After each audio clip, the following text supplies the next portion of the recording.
As much as I am a huge fan of Ana de Armas, the reality is that Ballerina is a flop at the US box office as well as it's a flop worldwide. It's not opening well enough that I can say it will break even because I will explain why said this.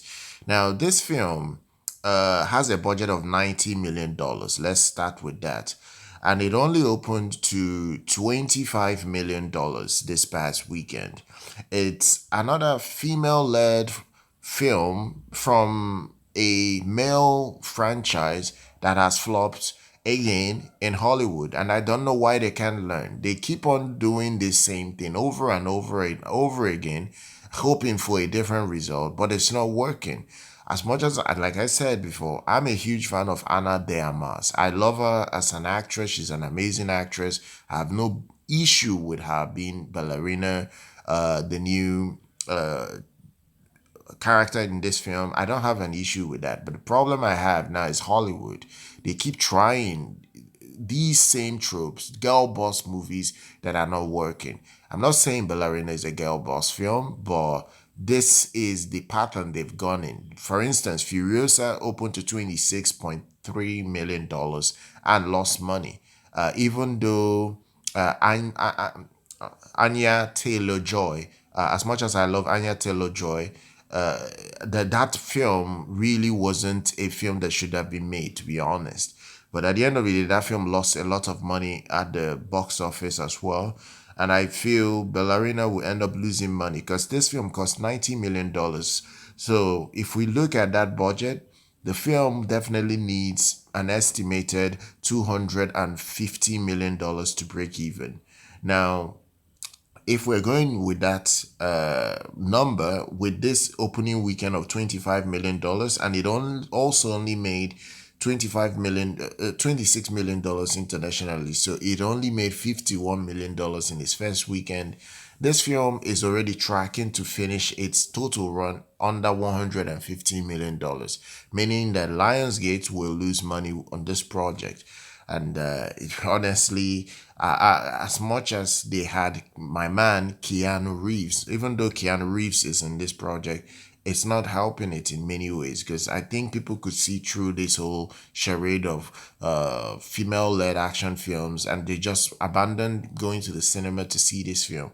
Now, in the top 10 of the box office this past weekend, Lilo and Stitch came in first again. It won the weekend with 32.5 million. It's currently now at $335.8 million in the US. If you look at its worldwide total, it's at now $772 million.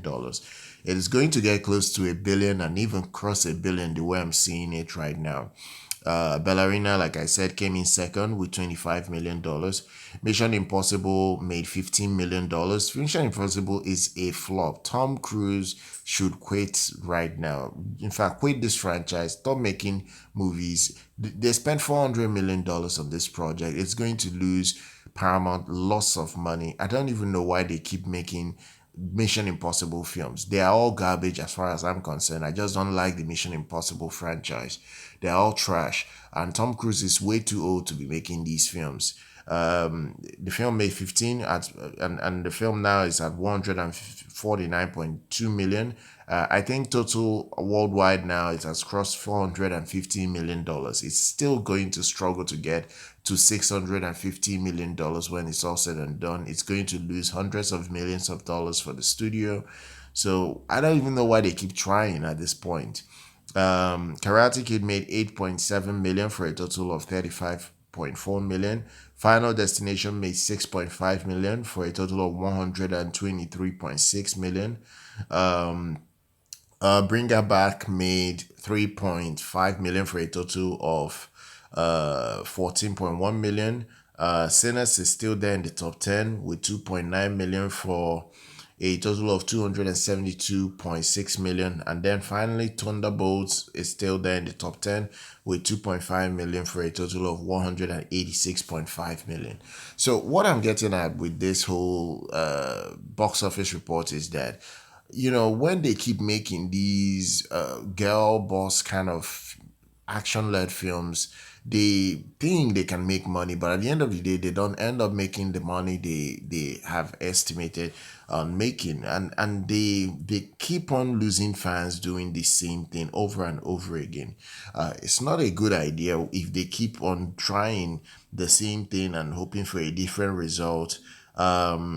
There is the genres that always fit women, and I keep saying this. There are genres that fit women so well that if you cast female-led actresses in these projects, they do well. For instance, horror projects from time immemorial, for a very long time, women do so well in horror films because it's kind of like a chick flick kind of stuff.